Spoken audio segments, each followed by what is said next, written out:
This conference will now be recorded. अस्सलामुअलैकुम वरहमतुल्लाहि वबरकातुहू।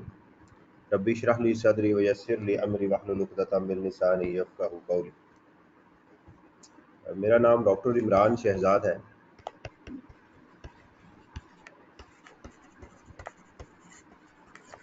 और हम डिस्कस कर रहे हैं सीए का जो कैफ पेपर है 2 टैक्स प्रैक्टिसेस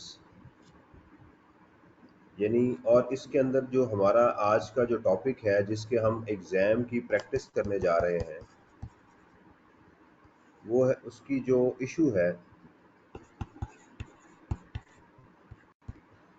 वो है टैक्सेशन ऑफ सैलरी इनकम।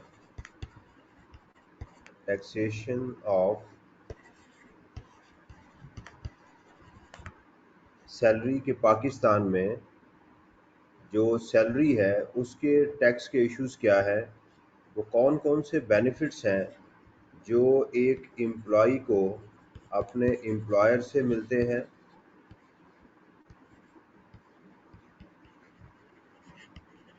और उन बेनिफिट्स का क्या ट्रीटमेंट होगा, उसको उसको टैक्स में कैसे ट्रीट किया जाएगा। तो ये आज का हमारा टॉपिक है। उसके लिए हमने आई कैप का एक क्वेश्चन चूज किया है, वो है सितंबर 2013 का क्वेश्चन नंबर 1। तो क्वेश्चन को देखने का जो स्टाइल है वो ये है कि सबसे पहले हम इसकी रिक्वायरमेंट को देखेंगे। आप देखिएगा इसकी रिक्वायरमेंट जो है, compute the taxable income, tax liability and tax payable for tax year X3। तो आज के इस सेशन के लिए हम अज्यूम करेंगे कि ये हम जो रेट यूज़ करेंगे वो टैक्स ईयर 2022 के यूज़ करेंगे। Show all relevant exemptions, exclusion and disallowances, ये इसकी एक रिक्वायरमेंट है। तो पहले ज़रा इनको एक नज़र देख लें कि what is meant by taxable income, tax liability and tax payable. पहले ज़रा इनको हम देखें। टैक्सेबल इनकम से क्या मुराद होती है हमारी?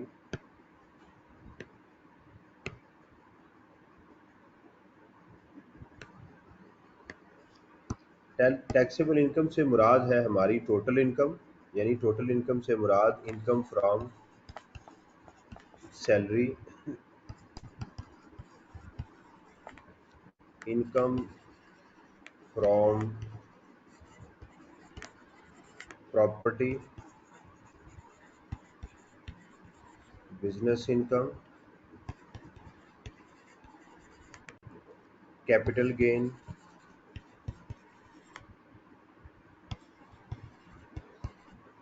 And income from other sources.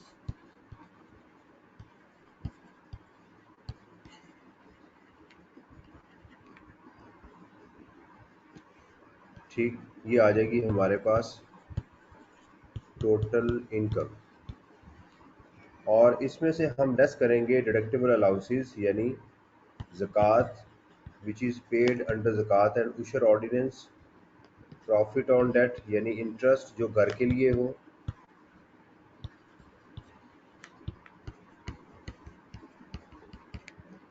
ठीक है। डोनेशन, डोनेशन तो अब ख़त्म हो गई, डोनेशन के ऊपर तो क्रेडिट, टैक्स क्रेडिट मिलेगा, तो ये आ जाएगी हमारी टैक्सेबल इनकम।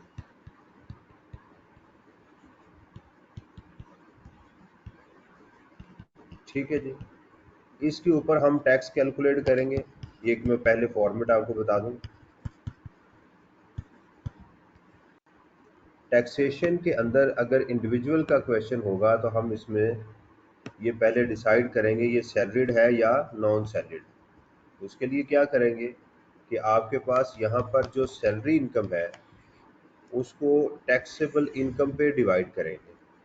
तो इफ़ द आंसर एक्सीड्स 75% तो हम कहेंगे ये सैलरीड पर्सन है, तो यहाँ उसका स्टेटस लिखेंगे। फिर हम टैक्स कैलकुलेट करेंगे, और टैक्स कैलकुलेट करने के बाद हम इसमें से एडवांस्ड जो टैक्स क्रेडिट्स होंगे कुछ, अभी हमने उसको डिस्कस नहीं करना, हो सकता है कोई एक आध आ गया तो हम डिस्कस कर लेंगे, और फिर उसमें से हम लेस करेंगे एडवांस टैक्स या विद होल्डिंग टैक्स जिसको आप कहते हैं। तो इस तरह से हम टैक्स पेएबल तक पहुंचेंगे।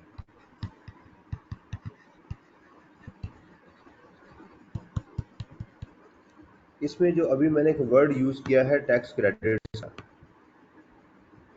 थोड़ा सा मैं आपको ये बता दूं कि ये टैक्स क्रेडिट्स क्या है। ये टैक्स क्रेडिट्स ये है, जैसे आप देखें कि ये हमारी इनकम को कुछ चीज़ें कम कर रही हैं ना, जिनको हम डिडक्टिबल अलाउंसेस कहते हैं।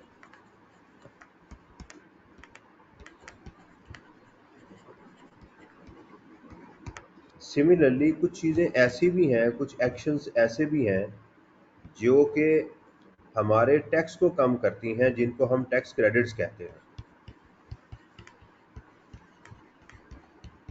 ठीक है, इनको टैक्स क्रेडिट्स कहते हैं। तो शायद आप आज के क्वेश्चन में कोई हो तो उसका मैं ट्रीटमेंट बता के सिर्फ डिस्कस करूंगा, उसको बाद में भी देखा जा सकता है। तो ये हमारा एक स्टैंडर्ड फॉर्मेट है न्यूमेरिकल को करने का। ठीक है जी, तो चलें चलते हैं अपने क्वेश्चन के ऊपर और उसको डिस्कस करते हैं। तो पहले क्वेश्चन में हमने रिक्वायरमेंट को देखा, और अब रिक्वायरमेंट के बाद हमने क्या देखना है, क्वेश्चन को देखना है कि ये क्वेश्चन इंडिविजुअल का है या पार्टनरशिप फर्म यानी एओपी का है। तो इसमें देखिएगा कि सबसे पहले है Mrs Aslam was employed with, ये रिक्वायरमेंट में भी लिखा होता है, ठीक है, लेकिन रिक्वायरमेंट में आप देखेंगे किसी का नाम मेंशन नहीं है। तो ये है जी मिसिस असलम, तो इसके नाम से पता चल गया कि ये क्वेश्चन किसका है, इंडिविजुअल का है।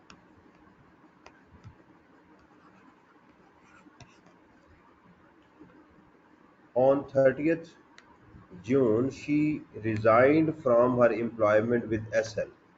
अब देखिएगा सबसे पहले तो हम अपना टाइम जो टेन्योर है उसको भी एक नज़र हम इसमें देख लें। ये हमारा लिखा हुआ है टैक्स ईयर X3। तो इससे क्या मुराद है, अगर एग्ज़ाम में कुछ ना बताया जाए तो इससे मुराद होगी 30th, ये जो लिखा हुआ है ना आपके पास डेट, तो ये है 30th जून 2000 X3। तो इससे अगर पीछे चले जाए तो ये बनेगा 1 जुलाई X2, ये हमारा बनेगा। तो इसको आपने जहन में रखना है कि हम कैलकुलेशन जो है वो यहाँ पर जो है वो इसके लिए कर रहे हैं।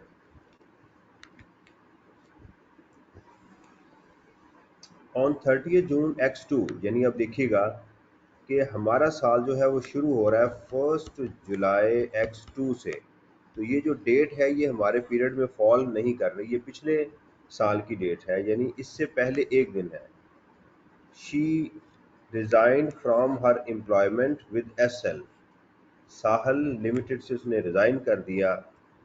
ऑन 1 जुलाई X2, ये हमारा साल स्टार्ट हो गया। She joined H Pakistan limited HPL, ये जरा जहन में रखिएगा, अब एग्जामिनर ये एब्रीविएशन एग्जाम में यूज़ करेगा। शुरू में ये एक्रोनिम जो दे देता है आपको HPL, अब ये बार बार इसको यूज़ करेगा। अ कोटेड कंपनी, एक कोटेड कंपनी यानी लिस्टेड कंपनी है। कोटेड कंपनी इसको कहते हैं जो पाकिस्तान स्टॉक एक्सचेंज के अंदर लिस्टेड हो, उसको कोटेड कंपनी कहा जाता है। एज अ मार्केटिंग डायरेक्टर, ये कंपनी इसलिए इंपॉर्टेंट होती है कि जब हम एम्प्लॉय शेयर स्कीम की कैलकुलेशन करेंगे तो वहाँ हमें ये हेल्प करेगी कि ये क्या है, एज अ मार्केटिंग डायरेक्टर। अच्छा, इसकी दोनों चीज़ें मैं भी आपको बता दूं कि अगर कोई एम्प्लॉय किसी लिस्टेड कंपनी में काम कर रहा हो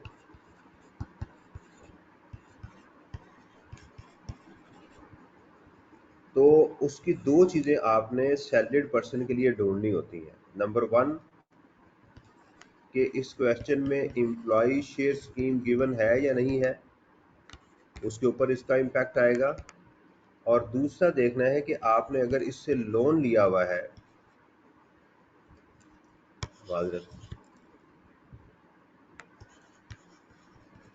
लोन लिया हुआ है और उस लोन, और वो लोन जो है वो 1 मिलियन से ज़्यादा है, तो सैलरी में तो टैक्स ट्रीटमेंट होगा। और क्या वो लोन उसने घर के लिए इस्तेमाल किया है तो फिर उसका इम्पैक्ट आएगा। ये दो चीज़ें आपने देखनी है, दोबारा सुन लीजिएगा। अगर कोई एम्प्लॉई किसी लिस्टेड कंपनी में जॉब करता है तो एग्ज़ाम में दो चीज़ें हमें ढूंढनी होती हैं। एम्प्लॉय शेयर स्कीम, इसका इम्पैक्ट क्या आएगा? अगर वो शेयर्स बेचेगा, वो ये वाले एम्प्लॉय शेयर स्कीम वाले, तो उसके ऊपर जो है वो सेपरेट रेट्स होंगे। ये एक बात की बात है। दूसरा इशू कि अगर उसने लोन लिया हुआ है और वो लोन 10 लाख से ज़्यादा है और उसने घर की एक्विजिशन यानी लैंड और बिल्डिंग वगैरह लेने के लिए उसने इस्तेमाल किया हुआ है, या उसने उसकी कंस्ट्रक्शन में इस्तेमाल कर रहा है, तो फिर इसका इम्पैक्ट आएगा। यानी सिर्फ इस लफ्ज़ का मैंने आपको एक्सप्लेन किया, क्या इम्पैक्ट आएगा। अगर आएगा तो फिर मैं आपको बताऊंगा इसका। ये बस बात नोट कर लीजिएगा या इसका स्क्रीनशॉट आप वो ले लें। तो इन बातों को ज़रा जहन में रखना है, ये आपके ईमान का हिस्सा है। She has provided you the following information in respect of tax year 2000 X3। ठीक है जी। इन जुलाई X2 साल के शुरू में she received following amount from SL, ये देखें प्रीवियस एम्प्लॉयर है, in final settlement. Final settlement यानी जब उसने जॉब छोड़ी तो उन्होंने कहा कि भाई ये जो है चीज़ें हमसे आप ले लें।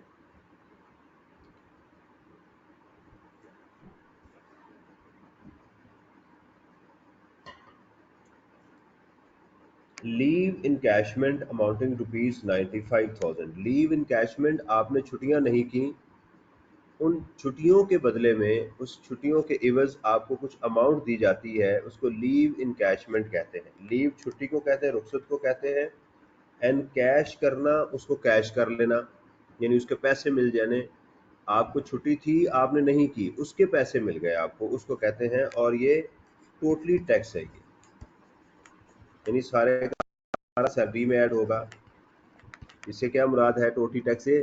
यानी सारे का सारा सैलरी में ऐड होगा। ये कहीं लॉ ने लिखा है ऐड होगा, कहीं नहीं लिखा हुआ, इसीलिए टैक्स है।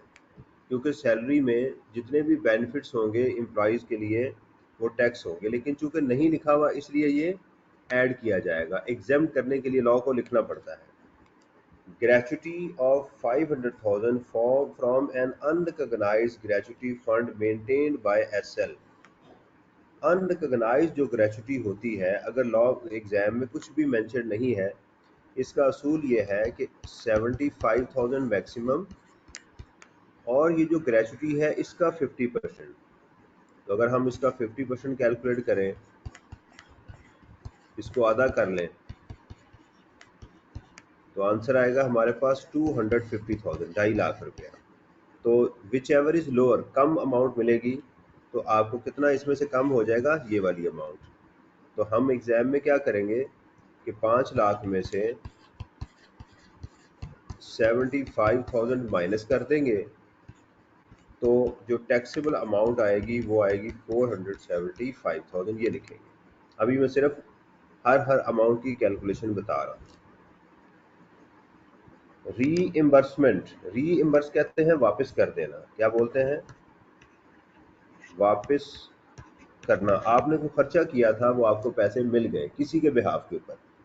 रीइंबर्समेंट, किसी के बिहाफ के ऊपर आपने कोई खर्चा किया, वो आपको वापस मिल जाएगा। Of ₹100,000 against a health insurance policy.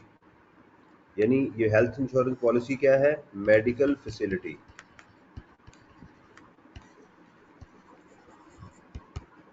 The insurance claim was lodged by SL on behalf of Mrs. Aslam in January X2। और medical facility under the contract जो आपका एम्प्लॉयर दे, वो क्या होती है? एग्जेम्प्ट होती है। तो इसका कोई ट्रीटमेंट नहीं होगा, लेकिन हम लिखेंगे इसको एग्जाम में, क्योंकि एग्जामिनर ने कहा था show all relevant exclusion and exemptions. In accordance with the terms of her employment, income tax related to her salary and benefit is to be borne by the HPL। HPL जो है वो इसके benefit को क्या करेगा? Born करेगा। हर इम्यूलमेंट्स कहते हैं बेनिफिट्स को जो सैलरी में मिलते हैं during the tax year were as follows, वो ये थे। ठीक है जी।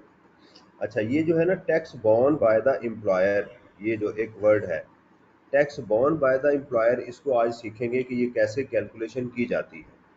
Tax borne by the employer की आज कैलकुलेशन सीखेंगे। इससे मुराद ये है कि असल में जो सैलरी मिल रही थी मिसिज असलम को एचपीएल से, एचपीएल ने ये करना था कि इस सैलरी में से कुछ पैसे काटने थे जिसको हम टैक्स कहते हैं, और एचपीएल ने ये टैक्स काटने के बाद किसको जमा करवाना था, फेडरल बोर्ड ऑफ रेवेन्यू को। लेकिन शर्त ये तय हुई कि मिसिज असलम ने कहा कि भाई आप मेरी सैलरी में से जो टैक्स होगा वो आप अपनी पॉकेट में से देंगे, यानी ये मेरी जो रिस्पॉन्सिबिलिटी है वो आप जमा करवाएंगे। अब ये असूल है कि अगर कोई एम्प्लॉयर, ये असूल है कि अगर कोई एम्प्लॉयर किसी एम्प्लॉई की कोई भी जो जिम्मेदारी है, जो लाइबिलिटी है, वो एम्प्लॉयर पे कर दे किसी थर्ड पार्टी को, तो इसको उसकी सैलरी का हिस्सा समझा जाता है, यानी वो टोटली टैक्स होती है उसका हिस्सा समझा जाता है। ये असूल होता है। मिसाल के तौर के ऊपर एम्प्लॉई ने किसी बैंक से लोन लिया हुआ था एचबीएल से, एम्प्लॉयर ने पे कर दिया कि अच्छा यार ये मैं लोन आपका पे कर देता हूँ, तो ये आपकी सैलरी में टोटली टैक्स होगा, यानी आपकी अमाउंट थी असल में आपने देनी थी, एम्प्लॉयर ने पे कर दी। इसी तरह आपने अपने बच्चों की फ़ीस जमा करवा दी, वो हर महीने आपके बच्चों की फ़ीस जमा करवाता है एम्प्लॉयर, असल में आपने देनी थी, टोटली टैक्स होगी। आपका ड्राइवर है ये भी टोटली टैक्स होगा, उसकी सैलरी जो है।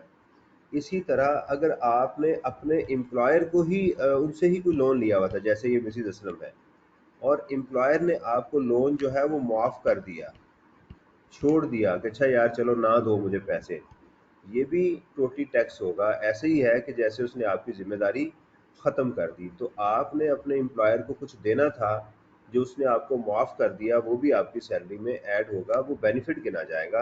ये कॉमन सेंस है। अच्छा जी, बेसिक सैलरी है जी हमारे पास 200,000 पर मंथ। बेसिक सैलरी क्या होती है, टोटली टैक्सेबल। अगर एग्ज़ाम में पर मंथ हो और टाइम ना गिवन हो तो इसको क्या करते हैं, 12 से मल्टीप्लाई करते हैं। Medical allowance 60,000 per month. Medical allowance वैसे तो एग्जेम्प्ट है up to 10% of the basic salary, अगर लेकिन अगर medical allowance with medical facility provide किया जाए तो ये टोटली टैक्स हो जाएगा, ये टोटली टैक्स हो जाएगा। यानी सारे का सारा सैलरी में ऐड करेंगे, इसको 12 से मल्टीप्लाई करेंगे और सैलरी में ऐड कर देंगे। Rent free accommodation with annual letting value. Letting value कहते हैं उसकी जो सालाना किराया था, उसका क्या था सालाना, उसका जो एनुअल रेंट था, उसका जो किराया था, इसको हम डीसी रेट्स भी कहते हैं, डेप्यूटी कलेक्टर के रेट्स भी कहते हैं, एनुअल लेटिंग वैल्यू भी कहते हैं, और बाज़ औक़ात एग्जामिनर इसको सिर्फ एएलवी यूज़ करता है। ये बात ज़हन में रखिएगा। वो कितना है, 480,000। तो इसका असूल क्या है कि ये जो रेंट है उस घर का, सेम उसी घर का, या उसकी सैलरी का 45%, बेसिक सैलरी का 45%, इनमें से जो हायर अमाउंट होगी वो हम सैलरी में ऐड करेंगे। ठीक है जी, ये वाली इसकी एक ट्रीटमेंट। आगे आगे जी, travelling allowance 50,000 per month, 60% of the amount was spent in the performance of the official duty.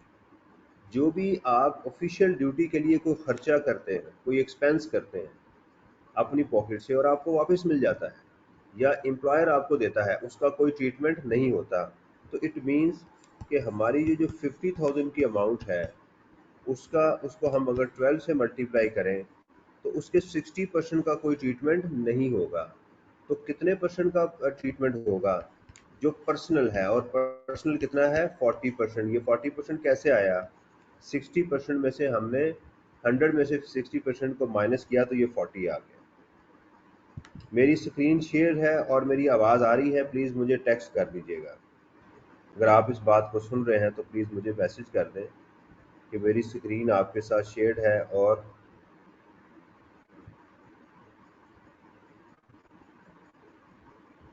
Okay, thank you. आगे आ गया जी, provident fund at the rate of 10% of the basic salary and equal amount was contributed by HPL. HPL ने भी इतनी ही की, ठीक है। प्रोविडेंट फंड में उसने कंट्रीब्यूट किया, इसको तो एम्प्लॉय का तो नहीं लेना, हमने कौन सा लेना है, एम्प्लॉयर कंट्रीब्यूशन। दो ट्रीटमेंट हमने पढ़े हैं, एम्प्लॉयर कंट्रीब्यूशन और इंटरेस्ट क्रेडिटेड का। अब देखिएगा कि इसमें दो चीजें हमें मिलनी। पहली बात यह है कि ये प्रोविडेंट फंड कौन सा है, रिकॉग्नाइज्ड है या अनरिकॉग्नाइज्ड है, ठीक है। तो एग्जाम में अगर मेंशन ना हो तो इसको क्या समझा जाएगा, रिकॉग्नाइज्ड समझा जाएगा। क्यों, क्योंकि जो अनरिकॉग्नाइज्ड होता है उसकी जो कंट्रीब्यूशन होती है उसका तो कोई ट्रीटमेंट ही नहीं होता, ये तो लाइन खत्म हो जाएगी, एग्जाम में सिर्फ डैश कर देंगे। लेकिन इसको आपने एग्जाम में क्या समझना है, रिकॉग्नाइज समझना है, अगर नहीं बताया गया तो। रिकॉग्नाइज प्रोविडेंट फंड का क्या ट्रीटमेंट होता है वो जरा मैं आपको पहले एक्सप्लेन कर दूं, फिर हम आगे चलते हैं। रिकॉग्नाइज जो प्रोविडेंट फंड होता है उसकी दो चीजें आपको एग्जाम में ढूंढना होती है। एक होता है एम्प्लॉयर्स कंट्रीब्यूशन,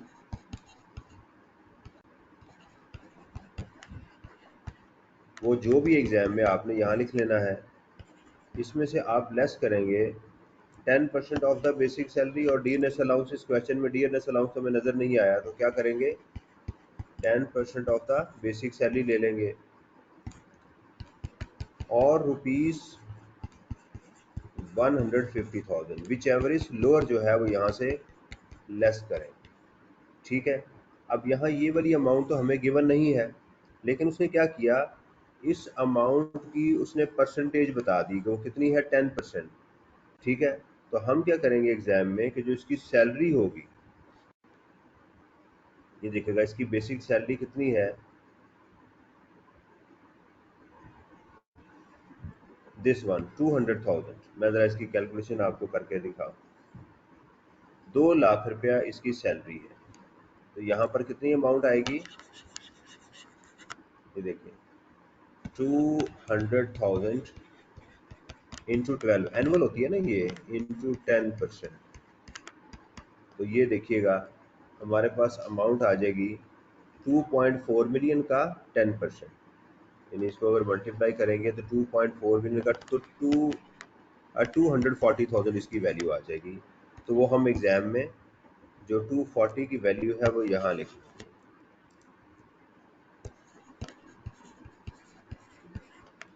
और इसमें फिर क्या करेंगे कि हम ये दोनों amount 10% of the basic salary, basic salary कितनी है 24 लाख रुपया, 2.4 मिलियन, वो आ जाएगा 240, और 1 लाख रुपए 1.5 लाख, ये 1.5 लाख कहाँ से आया, ये दोनों चीजें लॉ में लिखी हुई हैं। ये वाला भी, ये आपको रट्टा लगाना है, ये हमारे कानून में लिखा हुआ है, ये अमाउंट भी लॉ में लिखी हुई है, ठीक है। विच एवरेज लोअर, दोनों में से कम क्या है, 150,000। तो इसको हम माइनस करेंगे तो हमारे पास जो आंसर आएगा वो उसको हम क्या करेंगे, सैलरी में ऐड कर लेंगे। तो 90,000 जो है वो हमारा सैलरी में ऐड हो जाएगा। ये इसका ट्रीटमेंट होगा। क्योंकि इसमें इंटरेस्ट क्रेडिट है ही नहीं तो लिहाजा उसको खुद से नहीं लेना, उसको इग्नोर कर देंगे। तो ये था हमारा एम्प्लॉयर कंट्रीब्यूशन प्रोविडेंट फंड का treatment.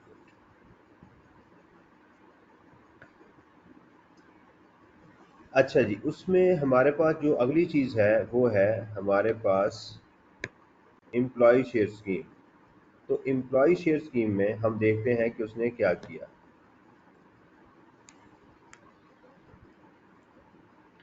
Under an employee share scheme Mrs Aslam was awarded 5,000 shares in HPL। HPL में मिल जाए या इसकी एसोसिएट से मिल जाए कोई फर्क नहीं पड़ेगा। ऑन 1 Jan देखिएगा हमारा टाइम फ्रेम कहाँ से स्टार्ट हो रहा था, 1 जुलाई X2 से 30 जून X3 तक। तो 1 जनवरी यहाँ इस पॉइंट की बात हो रही है, इसको जरा समझना है आपने। Under the scheme, she was not allowed to sell the shares up to 31st of March X3। तो वो शेयर जो थे वो बेच सकती थी यहाँ पर। ये पॉइंट ए हो गया, स्कीम अनाउंस हुई। ये पॉइंट बी हो गया, यहाँ वो शेयर बेच सकती थी, यानी शेयर रिस्ट्रिक्टेड मिले। She sold all the shares in HBL on 1st May X3। और उन्होंने ये सी पॉइंट आ गए, यहाँ सारे शेयर बेच दिए। तो हमारे क्वेश्चन में तीनों पॉइंट्स आ गए साल में। ऑप्शन मिल भी गई, ऑप्शन ओपन भी हो गई, और उन्होंने इसको बेच भी दिया। ठीक है, ये तीनों बातें डिस्कस हो गई। और जो शेयर्स हैं HPL के, ये याद रखिएगा, ये HPL क्या है, प्राइवेट कंपनी नहीं है, इसको हम पब्लिक कंपनी कहते हैं। क्या कहते हैं? वो तमाम कंपनीज जो पाकिस्तान स्टॉक एक्सचेंज में रजिस्टर्ड हों, लिस्टेड हों, उनको टैक्स की ज़ुबान में पब्लिक कंपनी कहा जाता है। उनको क्या कहा जाता है? पब्लिक कंपनी कहा जाता है।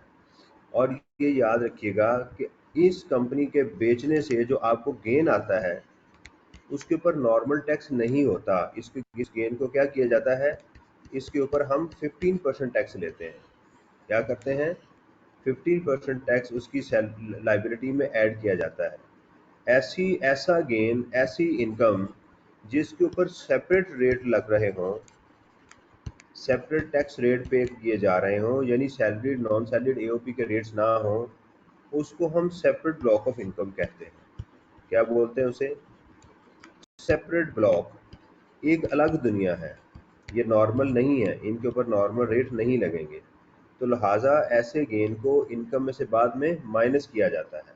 इसका भी ट्रीटमेंट हम सीखेंगे। ये मैंने आपको बात बता दी यहाँ पर। अब देखिएगा, तीनों डेट्स आ गई जब हमें शेयर्स मिले। अब उसने कहा जी द फेयर वैल्यू या फेयर मार्केट वैल्यू एक ही बात है। फेयर वैल्यू लिख दें, फेयर मार्केट वैल्यू लिख दें, या एग्जाम में FMV लिख दें, एक ही बात है। Of the shares on the above dates was as follows.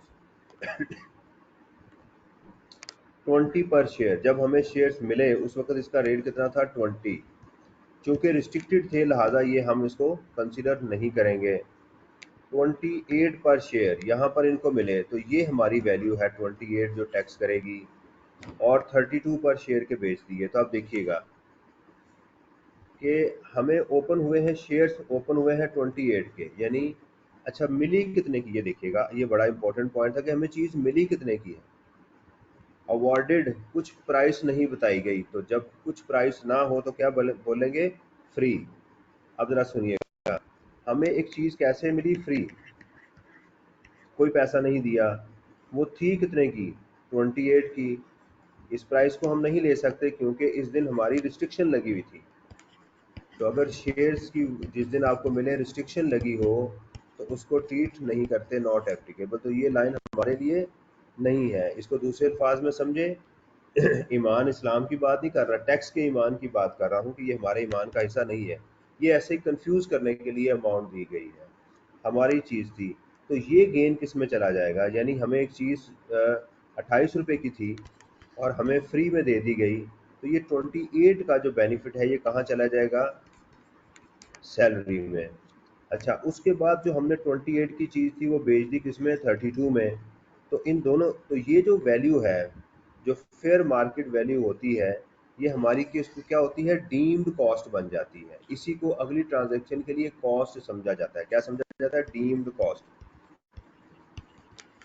अब यही 28 की चीज़ हमने 32 की बेच दी, बेनिफिट कितना हुआ आपको? ₹4 का। ये बेनिफिट आपके किस में जाएगा? कैपिटल गेन में। तो इन दोनों का जो डिफरेंस है वो कहाँ जाएगा? कैपिटल गेन में। ठीक है जी। अगर ये प्राइवेट कंपनी होती, लिस्टेड ना होती, तो हम फिर इसको इनकम में ही ऐड करते। क्योंकि ये लिस्टेड कंपनी है तो इसके ऊपर अलग से टैक्स रेट रखते हैं, लिहाजा ये उसमें चली जाएगी। ठीक है जी। तो ये हमारा था एम्प्लॉय शेयर स्कीम का, कि हमें शेयर्स मिले, रिस्ट्रिक्टेड थे, और हमने उसको क्या किया? बाद में बेच दिया। तो ये उसका ट्रीटमेंट होगा। कहता जी ऑन 31 X2, ये भी हमारे टाइम फ्रेम में है। डेट ध्यान से देखनी होती है एग्जाम में।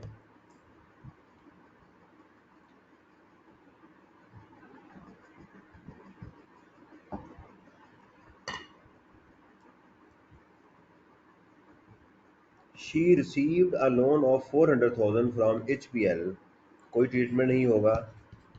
क्यों? क्योंकि लोन अगर 10 लाख से ज़्यादा हो तो फिर उसका 10% सैलरी में ऐड किया जाता है, तो लिहाजा इसका कोई ट्रीटमेंट नहीं होगा क्योंकि ये अमाउंट कम है। The loan carries a markup of ₹4 per annum, no treatment. The prescribed benchmark rate is 10%, no treatment. तो पूरी इस लाइन का हमारे क्वेश्चन का के साथ कोई ताल्लुक लिखेंगे एग्जाम में लोन रिसीव, लेकिन आगे डैश कर देंगे।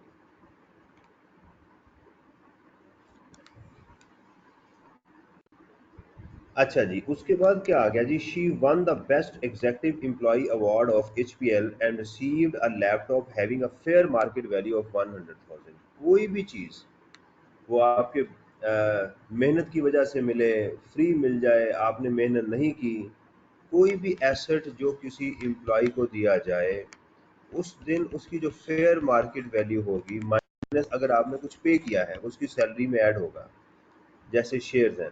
तो लिहाजा आपको 1 लाख रुपए का लैपटॉप मिला, लेकिन आपको तो फ्री मिला हुआ है, तो लिहाजा ये सारे का सारा क्या होगा, हमारी सैलरी में चला जाए, 1 लाख का 1 लाख। ठीक है जी। हाँ, अगर ये यूज़ के लिए दिया जाता, ये भी सुन लें, अगर यही एसेट लैपटॉप यूज़ के लिए दिया जाता तो फिर हम क्या करते हैं कि इस 1 लाख की जो डिप्रिसिएशन थी वो इसकी सैलरी में ऐड करते हैं। ठीक है, डिप्रिसिएशन उसकी जो वियर एंड टियर है अकॉर्डिंग टू टैक्स लॉस वो हम सैलरी में ऐड कर देते हैं, और अगर ये रेंट का होता तो रेंट ऐड कर देते। तो चूंकि ये दे ही दिया गया है लिहाजा उसके लिए ये चीज़। An amount of 355 was received from her spouse as sport payment under an agreement to live apart. ये इसका सैलरी के साथ कोई ताल्लुक नहीं है, ये इंडिपेंडेंट एक अमाउंट है कि उनकी अलहदगी हो गई है और उनको वहाँ से 3,55,000 रुपया ये मिला है। देखें ना आप, बड़ी कॉमन सी बात है कि वो जॉब कर रही हैं किसी कंपनी में, वहाँ पर सैलरी 2 लाख रुपया तो उनकी सैलरी है पर मंथ, और ये अवार्ड जो है इतनी मेहनत करनी पड़ेगी आपको। ठीक है, ये सारे काम करने पड़ेंगे, तो घर में नाचाकी होने के चांसेस तो मौजूद थे, तो लिहाजा ऐसे लग रहा है कि इनकी क्या हो गई, सेपरेशन भी हो गई। लेकिन वहाँ से भी इनको कितने में पैसे मिले, 355,000। तो साहब से जान भी छूट गई और पैसे भी मिल गए। She paid 105 as zakat under zakat and ushr ordinance, तो ये हमारा टोटल इनकम में से लेस होगा, ये हमारा डिडक्टेबल अलाउंस है। Donation of 70,000 was paid to an approved organisation, इसके ऊपर क्रेडिट मिलता है। मैं ज़रा इसकी कैलकुलेशन समझाऊंगा, समझ आ जाए तो ठीक, नहीं तो आपने इसकी टेंशन नहीं लेनी। इसको क्या मिलेगा, ये चीज़ आपकी इनकम में से कम होगी और ये आपके टैक्स में से कम होगी, ये टैक्स में से दोनों आपके जो है ना वो टैक्स को, इनकम को कम करेंगे। यहाँ तक कोई क्वेश्चन हो तो आप पूछ सकते हैं।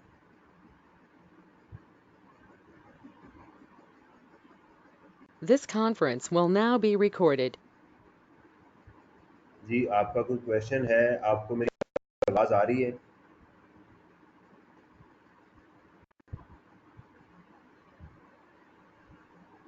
जी प्लीज़, बेटा आप मेरी आवाज़ सुन रहे हैं?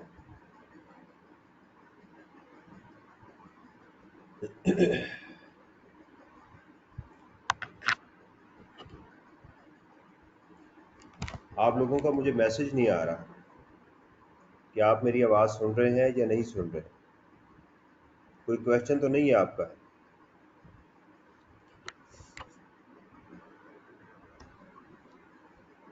चलें देखिएगा जी। मिसिज असलम, ये आप क्वेश्चन स्टार्ट करेंगे एग्जाम में तो इसके ऊपर आप जो है वो ये आपने हेडिंग देना होती है।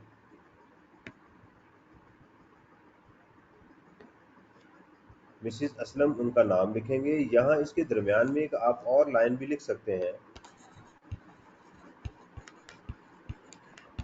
रेजिडेंट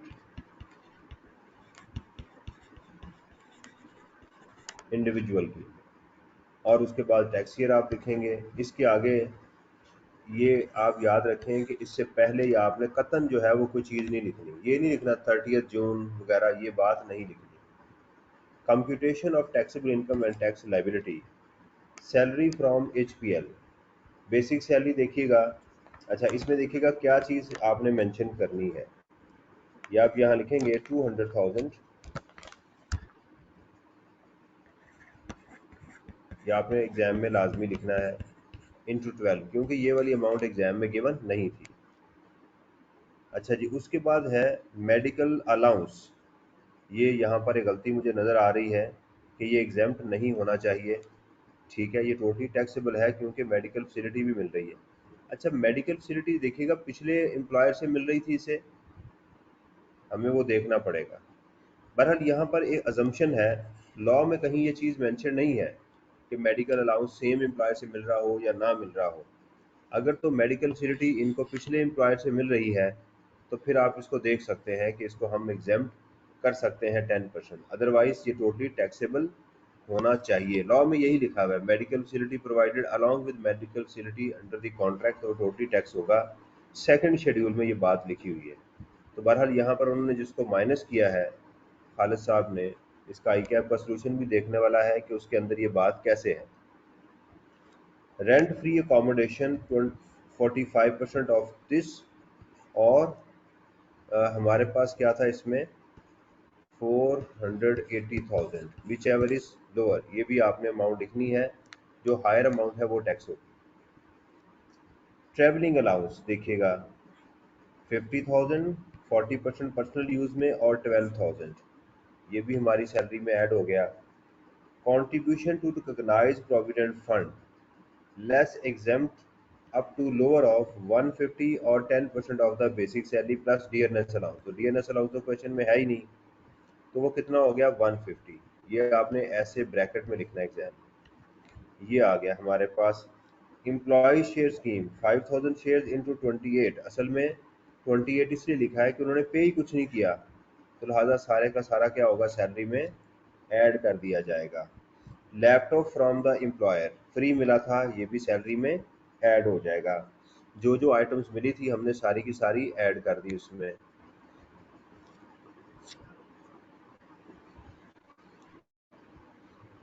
ये देखिएगा, उसके बाद है जी taxable salary from HPL excluding tax borne by the employer. अब इसकी जरा मैं कैलकुलेशन आपको समझा दूं कि ये कैसे कैलकुलेशन होगी।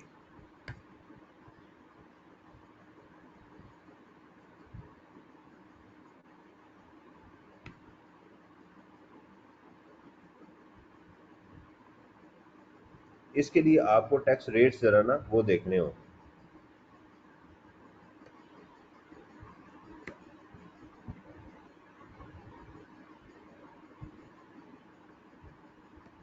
अच्छा जी, ये जो अमाउंट है, आपने जब आप पहुंच गए यहाँ तक, आपने तमाम बेनिफिट्स ले लिया, उसके बाद हमें एक वर्किंग करना होती है जिसको हम कहते हैं tax borne by the employer HPL. इसकी हमें एक एग्जाम में वर्किंग बनाते हैं। ठीक है, उस वर्किंग को ज़रा मैं आपको समझाता हूँ कि कैसे करना है।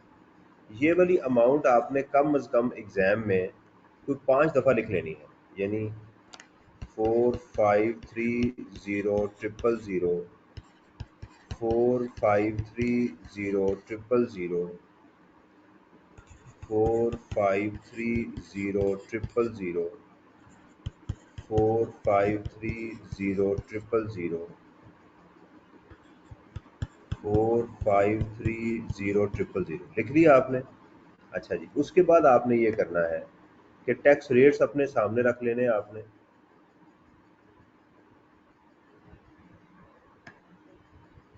ठीक है जी, और इसकी इस अमाउंट का टैक्स पहले आपने कैलकुलेट करके इसी में ऐड करना है। अब वो देखिएगा, हम वो टैक्स रेट ज़रा देख लें फिर हम आगे चलते हैं।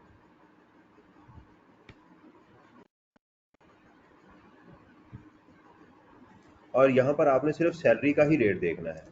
अब यहाँ देखिएगा कि जो 4.3 मिलियन है वो कहाँ फॉल कर रहा है। तो हमारा 4.3 मिलियन कहाँ फॉल कर रहा है, इधर, यहाँ पर ये देखिए। तो ये है 370,000 plus 20% of the amount exceeding 3.5 million. तो हम यहाँ पर फॉल कर रहे हैं, ये एग्जाम में रेट्स आपको मिले हुए होंगे, तो आपने वहाँ पर इसको वो देखना है। ठीक है जी। तो अब जो आपने ये अमाउंट लिखी थी उसका टैक्स कैलकुलेट करना है। देखें, इसका बार बार इसको एग्जाम में पूरा लिखने से टाइम वेस्ट होगा। आपने क्या करना है कि डायरेक्ट कैलकुलेटर पे ही कर लें, यानी 370,000 plus, I think so it was 20%, if I am not wrong. मैं दोबारा ज़रा कंफर्म कर लूँ।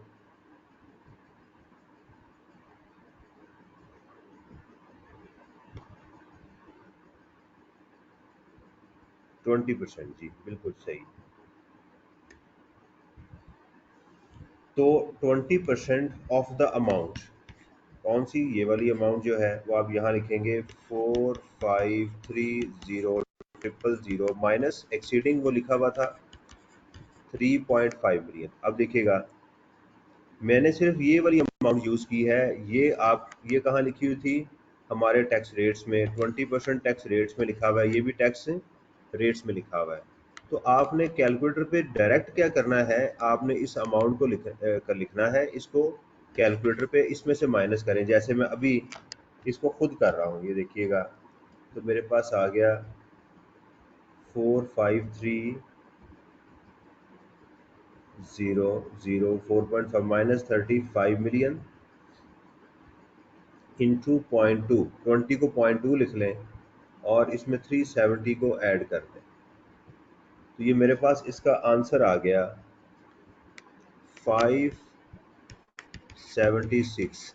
वो मैंने यहाँ लिख दिया 576। इसको कैलकुलेटर पे ही लिखा रहने दें और इसको ऐड कर दें, प्लस कर दें इसमें 4530। ठीक है जी, तो ये मेरे पास आंसर आ जाएगा 5106,000। आप चाहें तो इस अमाउंट को कैलकुलेटर में मेमोरी में लिख लें, अगर आपकी एक्सपर्ट हैं तो बार बार लिख सकते हैं, कोई मसला नहीं है। ठीक है, तो मैं इसको क्या करता हूँ, 4530 को मेमोरी में ऐड कर लेता हूँ। ठीक है, तो इसका रिकॉल मेमोरी करके उसको चेक भी किया जा सकता है। अब हमने अब क्या करना है, अब हमने इसको भूल जाना है। अब जो टैक्स आएगा वो इन्हीं अमाउंट के ऊपर आगे आएगा। ये जो आपकी अमाउंट्स यहाँ पर लिखी जाएंगी इन्हीं के ऊपर आएगा। अब हम टैक्स किस पे कैलकुलेट करेंगे, इस अमाउंट पे, तो इसका टैक्स यहाँ पर ऐड किया जाएगा। ठीक है, ये इसको नहीं चेंज करना, ये वाली अमाउंट सेम रहेगी। तो चलते हैं जी 5106। अच्छा, अब देखिएगा यहाँ पर हुआ क्या है कि अब ये स्लैब ही चेंज हो गई। अब हम ये जो टैक्स देखें, ये वाला जो था ये किसी और स्लैब में था, ये किसी और स्लैब में है, इससे कोई फर्क नहीं पड़ता, जो स्लैब लग रही है वही लगानी है। तब दोबारा टैक्स रेट के ऊपर आते हैं। अब इसका हम टैक्स देखना है कि ये किस स्लैब में फॉल कर रहा है।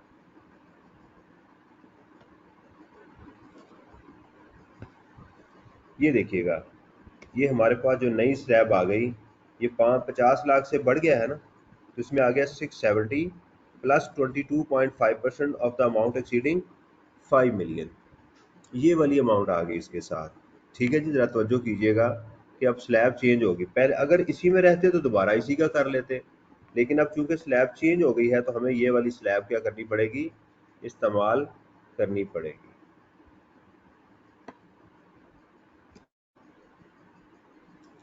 ठीक है जी, तो आपने एग्जाम में इस बात से नहीं घबराना कि स्लैब क्यों चेंज होगी, बस होगी है चेंज। तो इसमें वो क्या था, मैं 670 ऐसे ही था, इसमें था 670,000 if I am not wrong, plus 22.5% of the amount. Amount में कौन सी अमाउंट लिखनी है, ये वाली, तो 5106,000 माइनस 5 मिलियन। ठीक है, दोबारा कंफर्म कर लेते हैं इसे, ऐसा ना हो कि गलती हो जाए।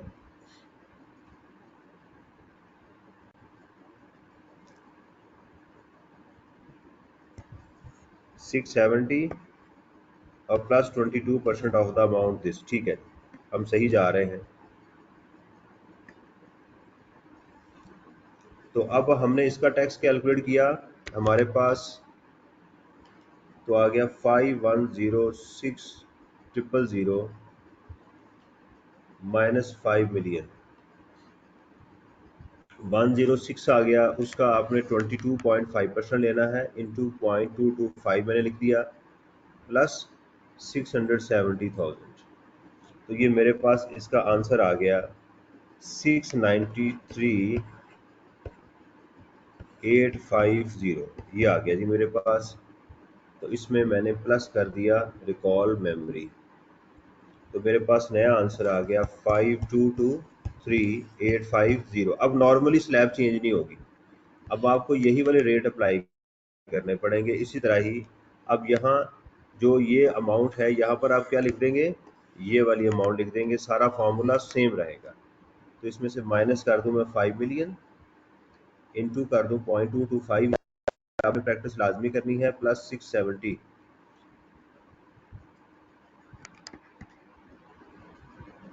तो ये मेरे पास आ गया जी 7,20,366।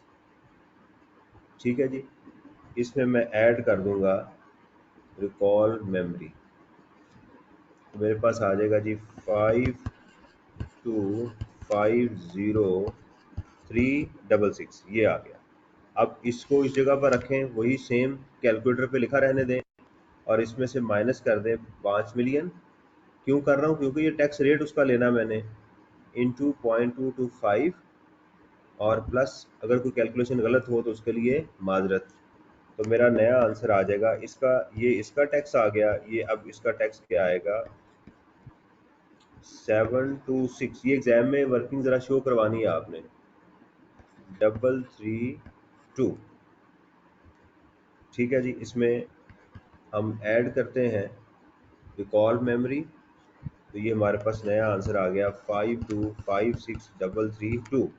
अब दोबारा इसको यहाँ ऐड कर देंगे इसी अमाउंट के अंदर, तो हम टैक्स कैलकुलेट करेंगे, फार्मूला में ऐड करके इसका टैक्स कैलकुलेट करना है हमने। तो ये हो गया हमारे पास जी, माइनस करेंगे इसमें से 5 मिलियन इंटू 0.225 प्लस 670, तो ये आ गया हमारे पास 727,675, ये आ गया।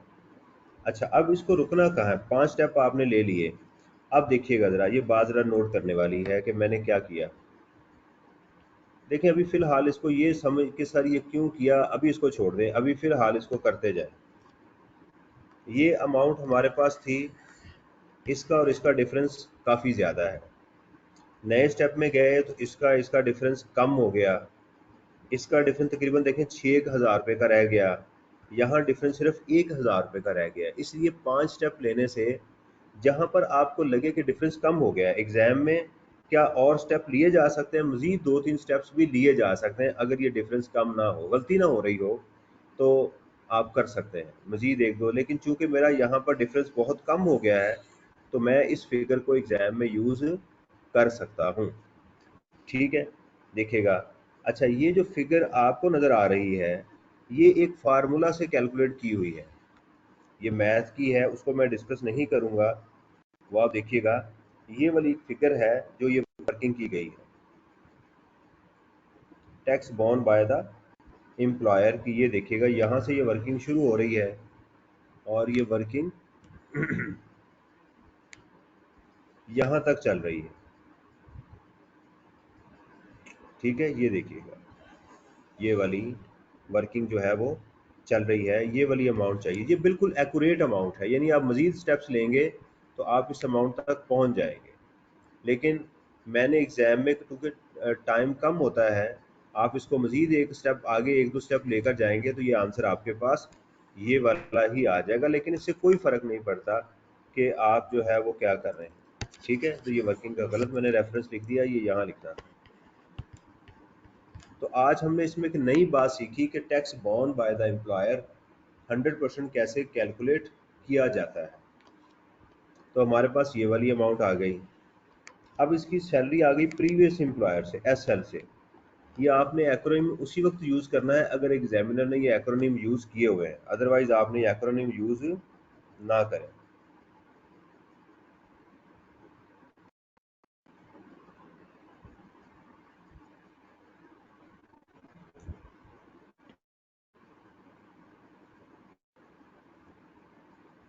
अच्छा जी, मुझे एकदम इसकी ना वो गायब हो गई हैं। इसका जो इंटरफेस था, ज़रा मुझे कुछ माइक ऑन करके प्लीज़ जो है,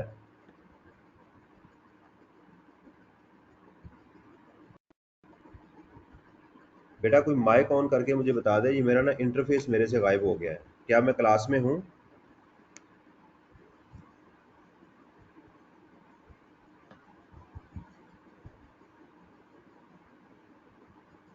यस सर।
बेटा आपके ना मेरा इंटरफेस जो है वो गायब हो गया। प्लीज़ कोई स्टूडेंट जो है मुझे व्हाट्सएप पे मैसेज कर दे कि मैं क्लास में हूँ।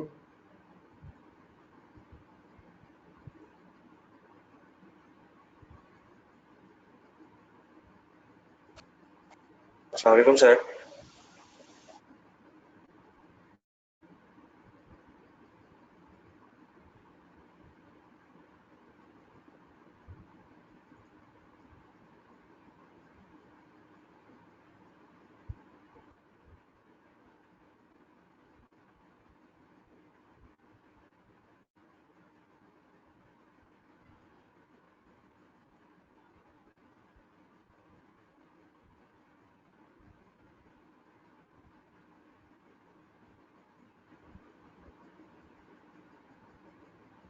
ओके, ठीक है। अच्छा जी, तो इसके अंदर जो हमारा ये है सैलरी फ्रॉम एसएल जो है वो हमारे पास आ गई। लीव इनकैशमेंट अब मैंने आपको बताया कि ये टोटली टैक्सेबल है। ग्रेचुटी फ्रॉम अनएम्प्लूव्ड एम्प्लॉयर जो है वो 50% या 75,000 आप वो लेस करेंगे, वो भी हमारे पास आ गई। Reimbursement against health insurance policy, हाँ ये दूसरे एम्प्लॉयर से थी। तो अगर तो आई कैब ने भी यही सोल्यूशन किया है तो यहाँ से हमें एक प्रेसिडेंट मिल गया कि अगर एक एम्प्लॉयर मेडिकल फैसिलिटी दे और दूसरा एम्प्लॉयर हमें मेडिकल अलाउंस दे, तो मेडिकल फैसिलिटी एग्जाम्प्ट रहेगी और मेडिकल अलाउंस पे हमें 10% मिलेगा। लॉ वैसे ये कहता है कि अगर आपको medical facility plus medical allowance दोनों आपको मिले तो ये टोटली टैक्स होगा। लेकिन हम इसको आई कैप के सोल्यूशन पे देख लेंगे। कि क्या आई कैप ने ऐसे ही ट्रीट किया हुआ है, तो फिर हम यहाँ से एक बात अखज़ करेंगे कि अगर medical facility a employer they रहा है और मेडिकल अलाउंस जो है वो बी एम्प्लॉयर दे रहा है, तो फिर उससे क्या होगा कि हम इन दोनों को अलग अलग रखेंगे। फिर हम यही समझेंगे मेडिकल अलाउंस में एग्जामेशन अलग मिलेगी, इसकी एग्जामेशन अलग मिलेगी। तो ये एक नई चीज़ हमारे सामने आ गई। तो ये आ गई जी हमारे पास टैक्सेबल सैलरी, या आप इसको सिंगल लाइन से क्लोज करेंगे इस क्वेश्चन को। उसके बाद हमारे पास ये capital gain under section 37A। ये 37A क्या है, मैंने अभी आपको बताया था पहले कि लिस्टेड कंपनी के लिए ये लिखा जाता है। ये रेफरेंस एग्जाम में लिखने की ज़रूरत नहीं है। उसके बाद लिखेंगे कंसीडरेशन रिसीव्ड, वो क्या है जी 32 का हमने बेचा, और इसमें डीम्ड इनकम को लेस करेंगे। आप एग्जाम में इसकी ऐसे भी कैलकुलेशन कर सकते हैं, 5000 इंटू 32 माइनस 28, इसके साथ होल्डिंग पीरियड यानी टाइम को नहीं लेना, 20,000 आ गया। ठीक है जी, ये बात आपने जहन में रखनी है। अब ये जो अमाउंट है ये सेपरेट ब्लॉक ऑफ इनकम है। हमारे पास देखिएगा ज़कात आ गई, 150 हमने माइनस करनी है, तो सेपरेट ब्लॉक की इनकम जो है वो टोटल में से माइनस की जाती है। इस अमाउंट को हमने पहले ऐड किया, फिर माइनस क्यों किया, सवाल ये पैदा होता है। ऐड इसलिए किया कि हमें अपनी टोटल इनकम बतानी थी। तो टोटल इनकम तो ये है, बेशक इसमें कुछ अमाउंट सेपरेट ब्लॉक में टैक्स हो रही हैं, लेकिन टोटल इनकम तो यही रहेगी ना, इसमें तो कोई इशू नहीं है। टोटल इनकम तो हमारी ये वाली है। हाँ, इसके अंदर ये वाली जो अमाउंट है इसके ऊपर नॉर्मल टैक्स रेट नहीं लगने, अलग से रेट लगने हैं। वो कितना रेट लगना है इसके ऊपर मैं आपको बता चुका हूँ, 15%। ये बाज़ बात रेट मिलता है, बाज़ बात नहीं मिलता।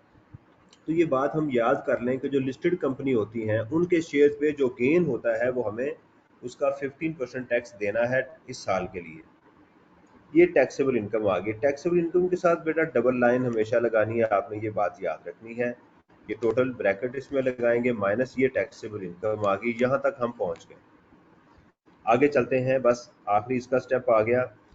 अब हमने यहाँ से फैसला करना है ये सैलरीड है या नॉन सैलरीड है। उसका तरीक़ेकार क्या है, ये देखिएगा, आपने इस अमाउंट को इस पे डिवाइड करना था, तो ये आंसर तो 100% से भी इंक्रीज कर गया। तो हम तो रूल क्या है कि 75% से इंक्रीज करना चाहिए। ये तो 100% से भी इंक्रीज कर गया, तो लिहाजा ये क्या होगा हमारे लिए, सैलरीड केस होगा। ये क्या होगा हमारे लिए, सैलरीड केस होगा। ठीक है, अब सैलरीड केस के लिए इसका टैक्स रेट अप्लाई करेंगे। आप चाहें तो ऐसे कैलकुलेशन कर लें, या चाहे तो आसान तरीका क्या है कि आप उसी तरह 670,000 प्लस 22.5% पैरेंथेसिस स्टार्ट, ये अमाउंट यहाँ लिखें, 5673065 माइनस 5 मिलियन। ठीक है, तो आपके पास क्या आ जाएगी, ये अमाउंट आ जाएगी, ये वाली। ऐसे भी कर सकते हैं आप, यानी ये ज़्यादा आसान है कि आप ये 2 स्टेप लेने की बजाय एक ही स्टेप में ये अमाउंट कैलकुलेट कर लें। अच्छा, एक डिबेट ऑन डोनेशन है, अभी इसको मैं झटके तरीके से आपको समझाता हूँ कि ये क्या है। देखिएगा, हम हमारा हमारा टैक्स क्या है, ये देखिएगा हमारा टैक्स है A21,440। ये किस इनकम के ऊपर है, उसको अगर हम देखें तो वो हमारे पास है 5673065।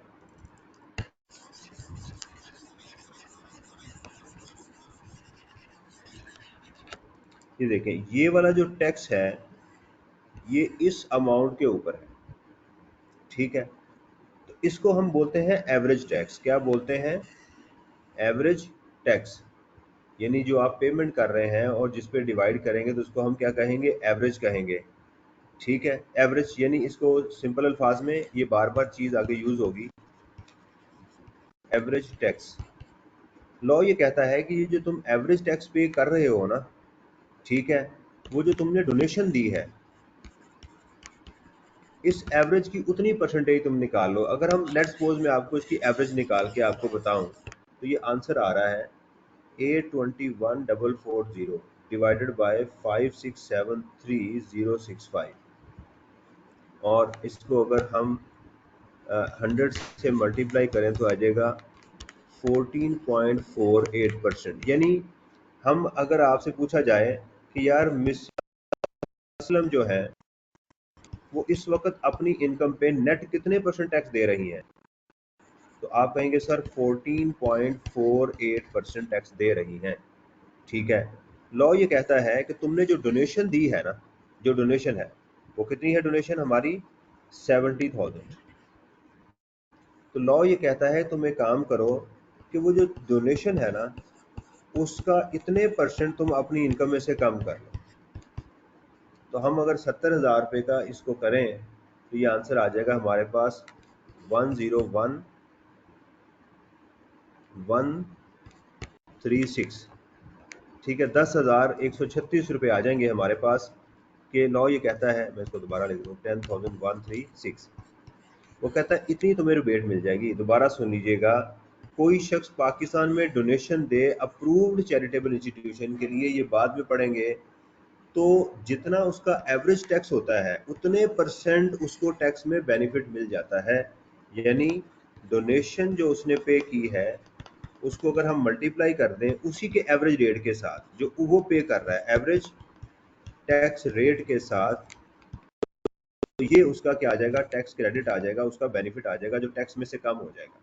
ये सिंपल है, अभी फिलहाल इसको इतना ही आप समझ लें। तो ये देखिएगा, इसका आसान तरीका क्या है, आप टैक्स लें, उसको टैक्सेबल इनकम पे आप डिवाइड करें और मल्टीप्लाई कर दें डोनेशन के साथ, तो ये आंसर आ गया। आप इसको माइनस करेंगे तो ये हमारे पास टैक्स आ गया।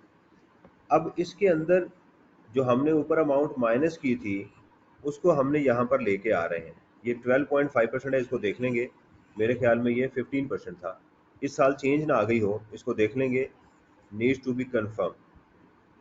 ठीक है, 12.5% ऑफ 20,000 ये हमने ऐड कर दिया, तो ये आ गया। और हमारी इसको बोलेंगे टैक्स लायबिलिटी। ये एग्जामिनर की रिक्वायरमेंट थी कि टैक्स लायबिलिटी बताएं, तो उसके बाद हमने एडवांस टैक्स को माइनस कर दिया, तो हमारे पास एडवांस टैक्स माइनस हुआ, तो ये आ गया टैक्स पेएबल, ये वाली अमाउंट। आप थोड़े से यहाँ कंफ्यूज हुए होंगे कि सर ये क्या कर रहे हैं।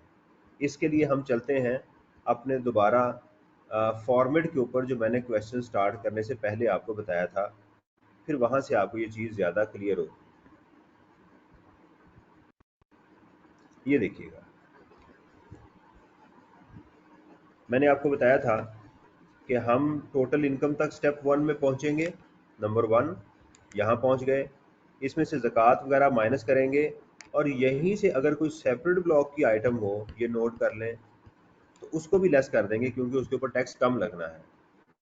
फिर आ जाएं टैक्स, आप स्टेटस कैलकुलेट किया, टैक्स कैलकुलेट किया आपने, टैक्स क्रेडिट जैसे इसमें डोनेशन का था, तो यहाँ जब ये टैक्स क्रेडिट कैलकुलेट करेंगे तो ये जो सेपरेट ब्लॉक यहाँ पर हमने माइनस की थी उसका टैक्स यहाँ ऐड कर लेंगे। Tax on separate block of income जो है वो यहाँ पर क्या करेंगे, ऐड करेंगे। दोबारा सुन लीजिएगा, सेपरेट ब्लॉक का ट्रीटमेंट, यहाँ सेपरेट ब्लॉक ऑफ इनकम को लेस करेंगे और यहाँ उस सेपरेट ब्लॉक के इनकम के जो टैक्स है उसको ऐड करना है। गलती नहीं करनी एग्जाम में, दोबारा सुन लें, यहाँ पूरी इनकम माइनस होनी है, यहाँ उस इनकम का टैक्स जो है वो ऐड होना है।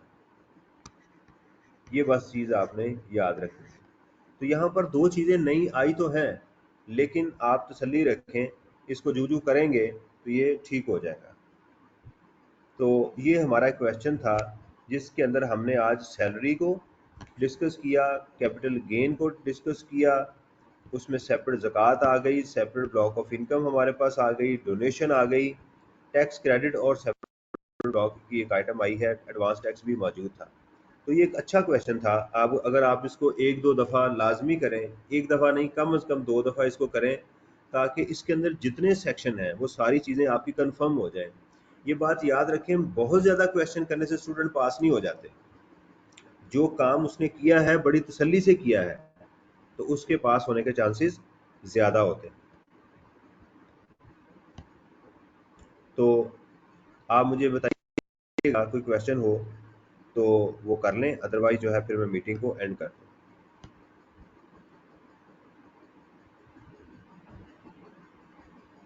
जी बेटा, चलें ठीक है जी, तो फिर हम मीटिंग को एंड करते हैं। तो इंशाअल्लाह ताला फिर आपसे मुलाकात होगी।